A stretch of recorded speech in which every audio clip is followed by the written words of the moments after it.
Dana, with as many new players as you guys have in both of these games, it stands out in that this doesn't look like a team who's playing its first or its second game of the season.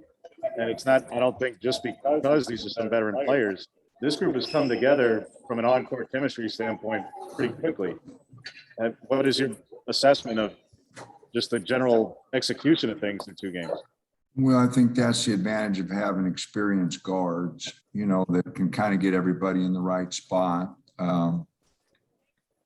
You saw, you know, some of our young guys have a little trouble, you know, defensively getting out to the corners, the rotations and so forth. So you see how far some of the guys have to go. But the vets, I thought, did a really nice job. You know, they covered up for each other. Their energy level was good.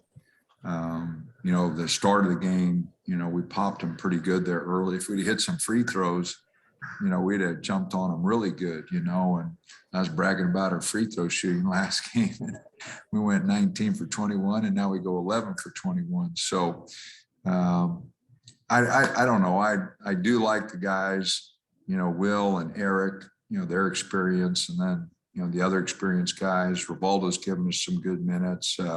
Frank's starting to get his feel back. But we definitely need Nate and Isaac and Luke Orr. You know, we got to get some more rotation there. We basically played 7 guys tonight, and I sure, especially here early in the season, want to get that to 9 or 10. So, you know, we've got some work to do, and those guys are going to have to really, you know, get busy in practice and do a much better job. Sorry, Coach, you mentioned free throws. I'm wondering if you have a benchmark number that you'd like to aim for as a team, and what your message was to the team after tonight's unfortunate poor shooting from the free throw stripe. You know, we always shoot for 80%. You know, I mean, you know, you shoot in the high 70s, you're in pretty good shape. But, you know, our goal is 80, you know, in a game. And, you know, the disappointing thing is I thought we had the right guys shooting them. You know, usually those guys are pretty good free throw shooters. Eric's pretty good. Quincy's been shooting them okay. Jacob, you know, got us started missing 2, you know, real early. And so, you know, we had some good free throw shooters up there, and, you know, it'll work it out. But we're going to have to get refocused. Maybe we shot as many as we had, you know, the last couple of days in practice, but, you know, the focus has got to be there, you know, and maybe we just took it for granted. I don't know, but we sure didn't shoot them very good tonight. Graham Metzger, Ducks Digest. Coach, congrats on the win. There was a lot of stoppage of play in this one, 34 total fouls, and some confusion behind a couple of those calls. Is this just second game jitters, or what was the main cause behind this, do you think? Well, you know, both teams are athletic. Both teams are quick. You know, 18 fouls is a few too many for us, but it's not that bad. But, you know, we knew they would be quick, athletic, physical, and so we wanted to try to match that. We had a couple silly fouls where we reached in that, but, you know, we can live with 18 personal fouls. You know, we just got to do a better job, though, in some of our rotations. You know, that was what I was disappointed in, just coming out of our little press and then trying to get the bigs out to the corner. We sure missed that a number of times. Chris Hansen, register guard. Yeah, hey, Dana, what was working so well for Eric tonight, that especially on the offensive end, that he was able to have such success? The mismatch, you know, we felt like he could take it at the hole. You know, we just felt like he was quicker than the 2 guys that were guarding him. And so, you know, we just felt like that was a quickness mismatch for us. And Eric got to the hole, you know, a number of times. So, you know, I just, you know, you kind of look as coaches, our staff looks for where we think maybe we can get the ball to the basket, create some opportunities for guys. And tonight we just felt like Eric, you know, had a little mismatch. If he would take the ball at the hole, be under control, either finish the play or make a play for somebody else. And he did have 3 assists. You know, I thought he made some good plays. Matt Preem. Just your thoughts on Will being able to be a shooter this season, and first 2 games feels like he's really hit some timely threes and big threes for you guys.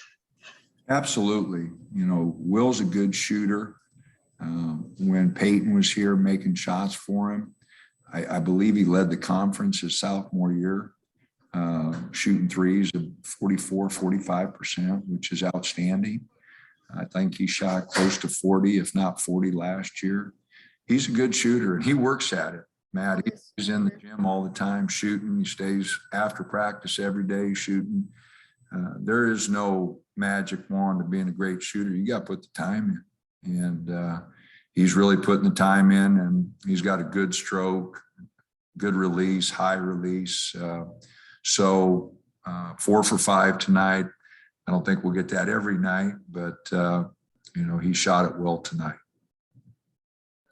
Time for 2 more. Let's go with James. I'm assuming Davis was at the top of the scout, Dana. What do you think of holding him to 9 points, 2 in the second half, and how Davion in particular did at containing him? No, I thought, you know, Davion and Jacob had him most of the time, and I thought they did a pretty good job. I thought our awareness, you know, was pretty good on him, and he is quick, and he's a good shooter. He's got good vision. Really impressed watching some clips from last year and then watching his first game, even though he didn't score, just the pace he plays at. So I thought Davion, Jacob, you know, and you know, he got matched up on different guys, but those 2 guys had him the majority of the time, and I thought they did a pretty good job. Last question goes to Chris Hansen. Yeah, Dana, can you just take a brief look at BYU and Tuesday night's game and you know, just what you guys need to do to be successful up there? Chris, I got no idea. I haven't looked at them. You know, not smart enough to look at the next team. I know the staff's been working on them, and I'll go to work tomorrow and take a look at them. But you know, go to bed tonight, and then I'll take a look at it tomorrow. We'll break down our film with this game and then start work. It's our day off for the fellas. And so then we'll practice Sunday and Monday and drive up Monday night. Chris Boucher's playing, so we're going to try to see part of that game and then get ready Tuesday at 7:00. But you know, one thing I would like to talk about is the 3 young men, you know, that committed to us this past week or signed with us this past week, and I'm able to talk about them now. But Dior Johnson's, you know, really quick, really can push the ball. And I think he's really someone, he's probably only going to be with us for a year because he's got aspirations and moving on pretty quickly. But, you know, that's the game. You know, that's where we're at. And if he has a great year, I hope he does. So, but he's got a rocket. He can really move up and down the floor, you know, and Jacob has to go. And, you know, we're pretty sure will because he'll have aspirations and an opportunity to go. So we're going to need some guards, and he can move it pretty quick. Tyrone is a young man that is playing junior college ball and love his athleticism. He's really got a gear to go score. Just reminds me of some of the other junior college players that we've had. Man, I love Rivaldo. He's so coachable and he wants to be part of it. And he's been so easy to work with. Like, you know, we've been really fortunate with our junior college players, whether it's Chris Duarte, Chris Boucher, man, we've had a number of good ones. Elgin Cook, Dwayne Benjamin, man, I'm going to miss some guys, but our junior college players, man, they come in here and they appreciate everything that Oregon has to offer. The junior college route isn't nearly as as glamorous as playing Division I. So I'm really excited about working with Tyrone. And then last, Khalil out of Arkansas, another big body shot blocker, you know, so, you know, and we know with the big guys, it always takes a little longer. You know, it is the pace of the game, the physicality of the game. But I like Khalil's shot blocking ability. He can shoot the three and he runs good. So really excited about all three of those guys. You know, and I don't know who, you know, will be here, who won't. You know, every year is going to be different, but we do know that we need a guard because Jacob has to go, and we'll probably will. You know, I mean that's he's given us 3 really good years in his 4th year, so I'd like to trick him into staying, but I'm not sure that he will. So. But I'm really excited about those 3 guys. Sorry to take so much time, but I hadn't had an opportunity to talk with you about those 3 guys, and I am really excited. Chris Crutchfield, our new assistant, it really did a nice job recruiting those 3 guys. He was the lead recruiter on all 3. He did a great job. So really appreciative of his efforts. And I really think all 3 of those guys really going to be good players for us. You know, one at 6'3" guard, one a 6'5", 6'6" wing, and then Big Khalil inside. So those are 3 new additions for the 22-23 season.